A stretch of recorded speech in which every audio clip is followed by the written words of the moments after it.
Wanka changdar ka tiang ka ta no kontin gol we kan no .tv family ani manu ne mere yang do palam barata me ka breaking news ku gore je go woni diatin kono la lingwa me go bianam biya chia ka pes barar ku go gore je go bay inform ka min gor ka balata me ene mere doran ka ko bo chit ka min ti yendi ala ngayen go jen panken kan idon kono chal ka de ni te kondo wanga je kan de wore dor ka ko ba county kan chika je na lago chi tanken chika wo ga dor me chal ka Ray local logo can chika giana logo titank and chika worry door Michaka Greta Pibor Chit Karana Chala the Natin Dialocona Chalka G Jasni Gini Kachina Yokamalarka Jabawaji and Panky and Chika Gian and Tame logo can chika worry door Ray local logo can chakon and a kayuiba. Min Kubenangara Tamaka Gora Balarcon Conitin ask Gora Jago Beja Chikamin Layana let and Tamaka Paz a Wojan Tiricha or the Jerry Doran. Kajan weka la wajen point we boka Koba County. Larama weka na diala kontrera and wajen panki and deja wana wodeka jerera. Kungi kondi ala guante me woken chagwana and test up tin chabanga lord capes dung the wogatin kona la quick South Sudan. Siga ne diala kontra ku year kan yakan kana ne diala kontrera kan bako bonta me jana na chariala ka wache jeba. Ne diala konti chawa siga yendi ay wo diala kontra gangana me gwa ko gore je biacha kana konka yoda keka capes. Wonta me reach ajala wache jien ka kodi gena dang jokten kona pai wo la wache jien rei dor ka dor mechalke Juba South Sudan ka jen poinda we ka daire ga la wajen chilo ene jen gwana cha bokten ka sulu woru na wajen poinda we ka kobo na me jaw mu gore je go abine diaten kona to gwa ma be ngal te ga lengten ko wajen poinda jen chabana lar keken yene tin diala kona te pin gore je go wo e chap chile liu kari na bu wonta me la wajen poina ko bong ni jare re ko wajen changa go wo plana ka diala kona won ente me wajen ba chobre re ka jen tika nyan go na diala kona chaka wantin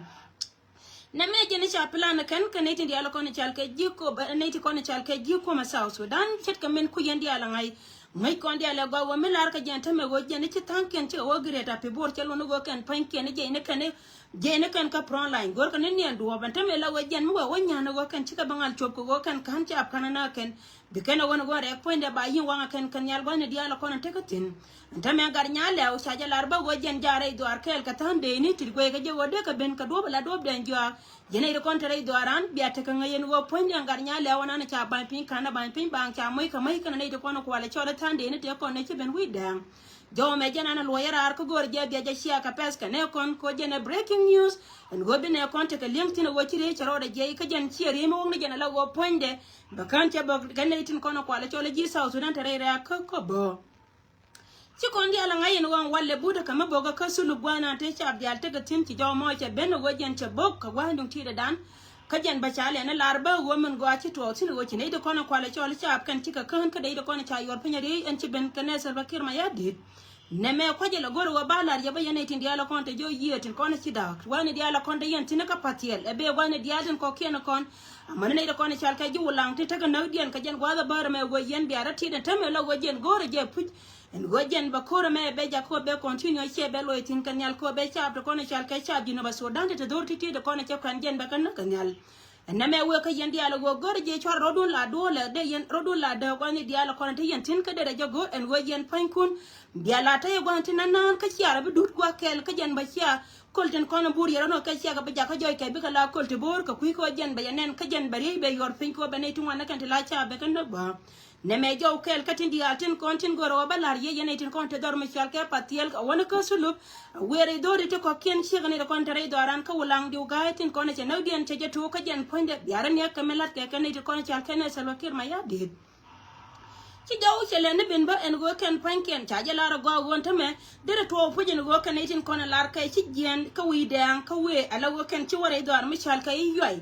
kan panken dong ci ga de wota rei loko a wajen cha tanken cha ka jon ko kurnan te dor misal ka abim nom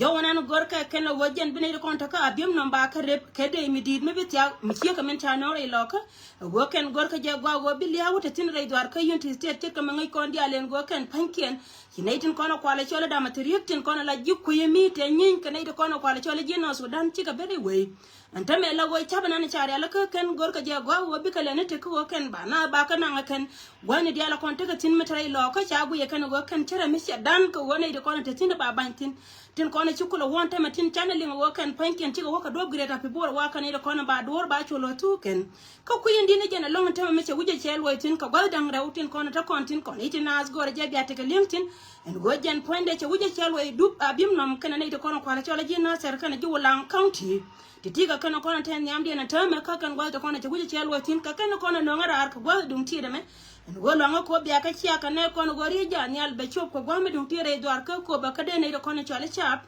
de ka rodien laggo ka kan panken de ranon kana ito kono kula chia ka jira manane to kono to ku yedo go kroyin kare ko jan ba wo bogan tama ka ko bo man bar wada ku gara ka kan kono ndongara luanga ko biaga chia ka ne kon ka kan information kono chiben ka tia nyimanu ne mer yang do pal kan no do tv mo da kam gora ne ka ta no kon dia tin kono la be ka ne ra en go bata wanga tejena en go bene ilat kel ka dor go ne dia la kon ta kontin mite ka ma walu nyira mo da bene luin ka ye